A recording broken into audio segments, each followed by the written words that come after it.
could end regretful purchases before you buy. In this session, we'll unpack a simple, psychology-informed approach that helps you pause just long enough to notice the pull of novelty, then reframe the decision using your values, goals, and the long view of your finances. Think of it as a toolkit you can customize for your life, a pre-commitment routine, a calm shopping narrative, and a few evidence-based checks that reduce regret without turning shopping into punishment. Regret after a purchase often starts long before the moment of checkout, as a braid of fast memories, marketing cues, and social signals that push for instant relief rather than lasting benefit. Our brains are wired to seek quick gains and to fear losses, so the dopamine rush from a new gadget can outshine the slower satisfaction of staying within budget. When we buy, we also test our self-control and our identity, and repeated bending under external pressure makes the subsequent regret loop more likely. The pause practice framework rests on 3 simple steps that you can apply in real time: pause, analyze, and commit.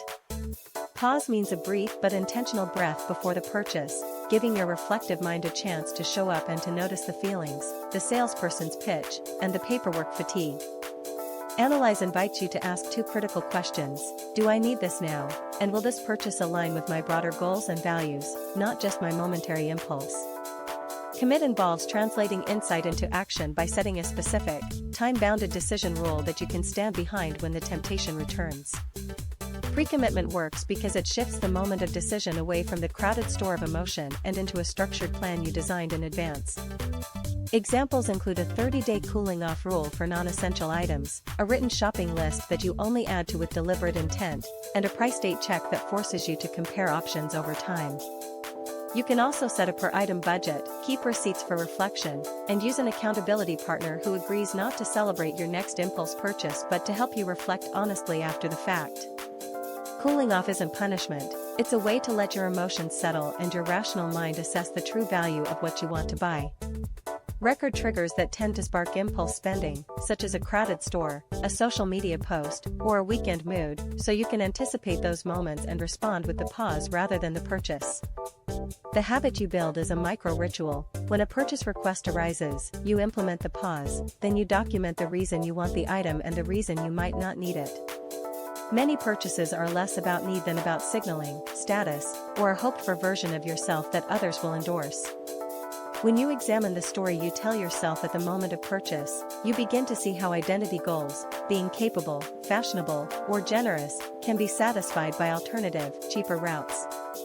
Reframing the narrative helps you decode FOMO and social pressure, turning a momentary itch into a sober choice that preserves your money for what you truly value. A practical foundation is budget discipline that matches how you spend with what matters most, and the way to make that sustainable is to design categories that reflect real life. Use the envelope method for discretionary spending, create sinking funds for large purchases, and set monthly caps on impulse buys so that a single surprise expense doesn't derail your entire plan. Pair this with a simple tracking method, either a ledger or a mobile tool, that shows you where every dollar goes and helps you notice patterns over time. A light but consistent toolkit makes a big difference: a 2-column journal that compares perceived value and actual cost, a quick pro and con list, and a weekly review where you score purchases against your goals. Regular reflection reinforces the habit because it creates accountability with your future self, turning shopping into a process rather than an event.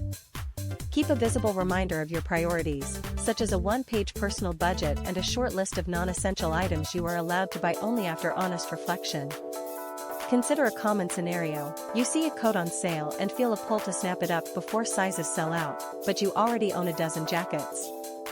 Ask your future self if the coat will still be useful a year from now, whether it complements current pieces, and whether the price would be better spent toward a larger goal like a vacation or an emergency fund.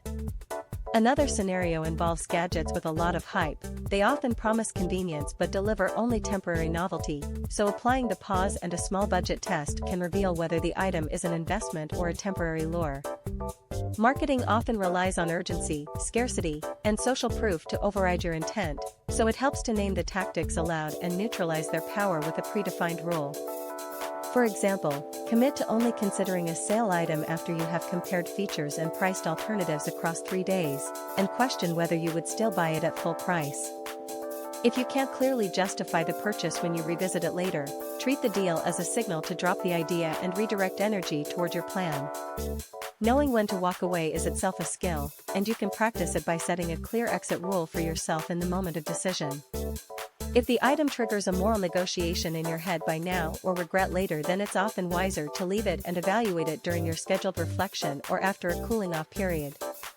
Over time, that practice rewires how you respond to urges, so you experience less regret and more confidence when you choose to spend in a way that aligns with your values.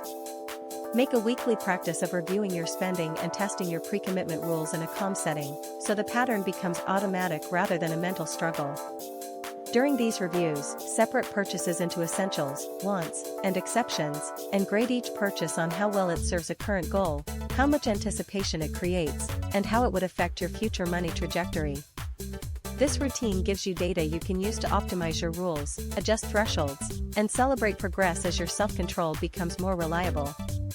One effective approach is to run gentle experiments, such as a 30-day waiting period for discretionary items or a micro-test where you simulate buying and then pause, compare, and decide after a set time.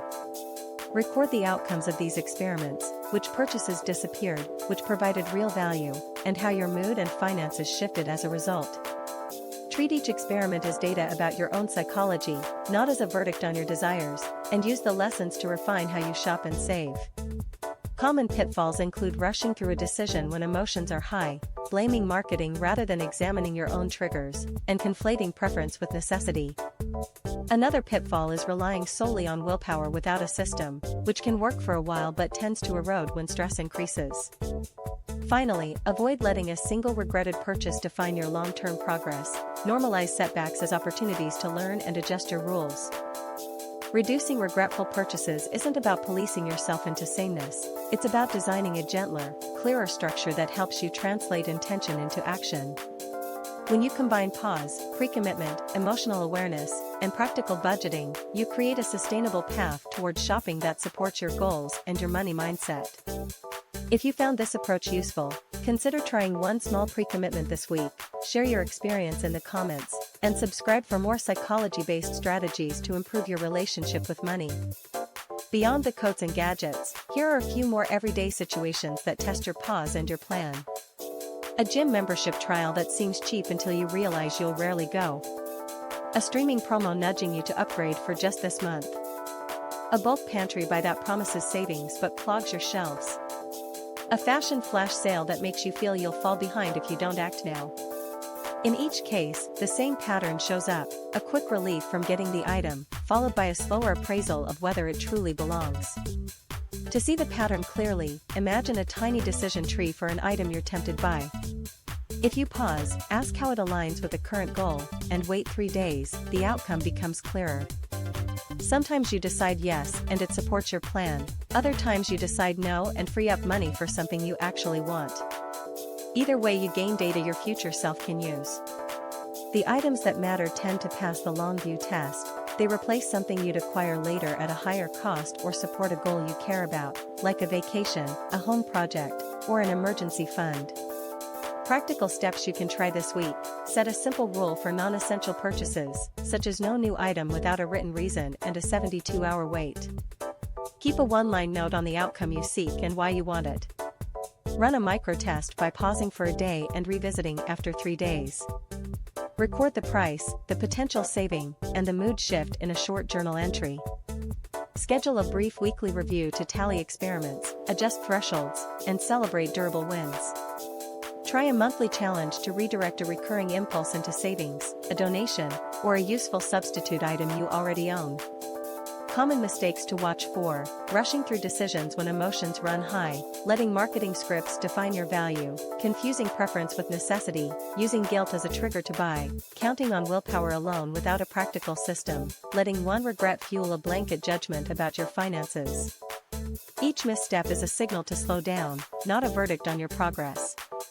A strong closing recap: this approach isn't about depriving yourself, it's about giving yourself a clearer map. Pause, analyze, commit, then act in small, testable steps that reflect your values and money goals. With practice, you'll reduce regret, build confidence, and keep your money aligned with the life you're building.